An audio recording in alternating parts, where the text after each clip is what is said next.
Keessatti viidiyoo TikTok irra maxxansitan sa'aatii kam akka maxxansuu qabdan akkasuma TikTok keessan irraa namoota isin daawwachaa jiran TikTok irraa dhalaamoo shamara akka ta'e akkasuma nama idimee meeqa akka ta'e waggaa meeqa gadi yookaan immoo shamara mudhii laka jiruu fi namoota baay'ina biyya kam irraa akka isin daawwachaa jiran viidiyoo keessan ka TikTok irraa ilaalaa jiran jechuudha. Kana beekuudhaaf gaa daawwattoota keenya barnoota barbaachisaadha. Barnoonni kun itti fayyadamuu qabdu hundi keessaniyyuu akkasuma viidiyoo TikTok irra maxxanuu seera isaa eegdanii maxxansuu qabdu isiniin jedha. Assalamualaikum warahmatullahi wabarakatuh. Ashama akkam jirtu daawwattoota ko hundi keessan baga nagaa dhuftan isin jedha. Daawwattoota keenya barnoota haalaan barbaachisaa ta'e ka beekuu qabdan hundi keessaniyyuu ka itti fayyadamuu qabdan ka itti fayyadamaa hin jirre hundi keessan ka isin agarsiisu kana itti fayyadamaa isin jira. TikTok irraa namoota isin daawwachaa jiran eessarraa akka baay'inaan isin daawwachaa jiran fi akkasuma namoota biyya kamirraa akkasuma dhiira moo dhalaadha ka jedhu baay'inaan eessarraa akka isin daawwachaa jiran appilikeeshinii TikTok irraa jechuudha. Akkaataa isin itti beekuu dandeessan akkasuma akkaataa isin TikTok keessan yeroo viidiyoo maxxansitanu sa'aatii itti maxxansuu qabdan akkaataa isin sa'aatii sana keessa yeroo maxxansitanu nu hedduu yookaan immoo hordoftoota hedduu itti argachuu dandeessan namoota viidiyoo keessan daawwatu nu hedduu itti argachuu dandeessan sin agarsiisa. Siitingii TikTok akkaataa sirreeffattanu sin agarsiisa hundi keessan ka TikTok irra jirtanuu fi ka YouTube irra jirtanuu illee na hordofaa sin jira. Egaa siitingii kana hundi keessan beekuu qabdu sin jira.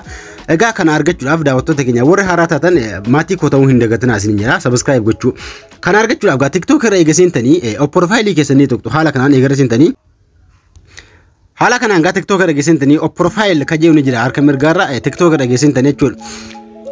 TikTok irraa profaayilii keessa eegasintanii haala kanaan keessin galchaa. Egaa asirratti warri TikTok kanaaf haaraa taatan follow gochuu hin dagatinaa. Egaa TikTok irraa baay'inaan namoota isin hordofaa jiru eessarraa akka isin hordofaa jiranii fi akkasuma namoonni kun biyya kamirraa baay'inaan akka isin hordofaa jiran beekuudhaaf jechuudha. Haala kanaan eegara sintanii gubbaa kanaan ni jirte tuqaan sadii akkasuma harka mirgaatti taante jechuudha. Yeroo takka ni tokko tuqaan sadiin kan eega tuqxanii haala kanaas ni baasaa. Creator Tools kan jedhu ni jira. Creator Tools kan jedhu kana yeroo takka ni tokko. Kana eega haala kanaan tuqxanii gaa mallattoo awwaalaa kan jirtu kana fayyadamtu jechuudha. Analyst kan jettu ni jirti.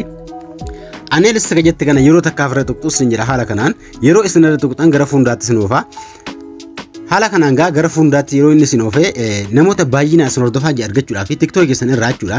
Haala kanaas ni baasaa. Followers kan jenni jira. Walakkaa ni kaawwattu jechuudha. Haala kanaan viidiyoo yeroo maxxansuu qabdanu haala kanaan kana ilaaltanii maxxansuu qabdu isin jira. Kana ilaaltanii yoo maxxanstan viidiyoon keessan nu hedduu argachuu danda'a. Sa'aatii namoonni baay'een yookaan immoo sa'aatii namni online irratti argamu yoo maxxansitan jechuudha TikTok irraa sa'aatii namni online irratti argamu maxxansan sa'aatii sana viidiyoon keessan yoo isin daawwatame nu hedduu isin argamsiisuu danda'a isin jira. Haala kanaan gaa eegasintanii followers kan jiru gubbaa eega kaawwattanii haala kanaan olni haxooftu jechuudha. Akkasuma kun baay'ina namaa sa'aatiin namni irratti argamudha.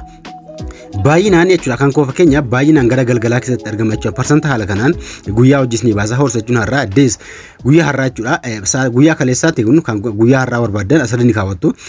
Haala kanaan gaa baay'inaan namoota isin hordofaa jiran darajaa kama sa'aatii gadamamuu galgala baay'inaan online itti namni argama kan jiruuf haala kana argattu isin jira. Akkasuma kana haala kanaan eega baaftanii asirraan akkana haxooftu bakka kanaan jechuudha. Akkana eega haxooftanii haala kanaas ni baasaa. August kan jedhu kun namoota idimee meeqaati keessin daawwachaa jiru kan jedhu hankoo idimee 18 hanga 24 25 hanga 34 35 hanga 44 haala kanaan na baasa namoonni kun jechuudha. Baay'inaan ka na daawwachaa jiru TikTok yankoo. Female jechuun dhalaa ka'eedha. Dhalaa jechuudha 29% baay'inaan dhiirri 70 takka kan jiru asirratti mil kan jiru dhiiraa jechuudha 70 takka kan na daawwachaa jiru. Jarree kana lameen hiiknee haa ilaallu biyya kamirraa akka na daawwachaa jiranu gara fuuldaatti eegaa osoo xoftanii haala kanaas ni baasaa. Biyyi kun haala kanaan na baasee jira.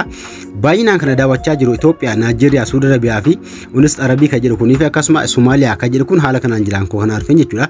Baay'ina jira kana namoota baay'inaan na hordofaa jiru yookaan viidiyoo kan koo daawwachaa jiru maaliin beekuu dandeessanii fakkeenyaaf ka awwaalatti argamu baay'inaan kana daawwachaa jiru Itoophiyaa keessa warra jiru persentaa 79 Naajeeriyaa 8 akkasuma Suudi Arabiyaa namoota persentaa 8% 7% jedha baasee jira.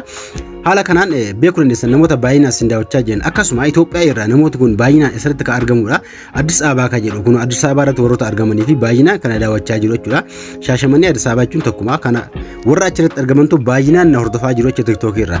Akkasuma baay'inaan viidiyoo keessan warroota ilaalan jennu haala kana argachuu dandeessa. Isin jaasitiin TikTok kana haala kanaan beekuu qabdan sa'aatii isin maxxansuu qabdan TikTok sa'aatii online irratti argamu maxxansuu qabdu isin jaa TikTok jechuudha. Haala kana itti fayyadamaati akkasuma TikTok irraa setting hedduu jira kan sirreeffatan fakkeenyaaf asirra galee isin agarsiisa tuqaa sadii ni tuqxu gubbaa kanarra tuqaa sadeen kana eega tuqxanii setting in privacy ka jiru ni jira macarashaa kana irraa jechuudha. Setting in privacy eega tuqxanii akkasuma asirra maal jedhee jira privacy ka jiru ni seentu. Privacy eega seentanii setting kun lacheen yookaan immoo ka awwala kana off gochuu qabdu kana wallee off on gootan.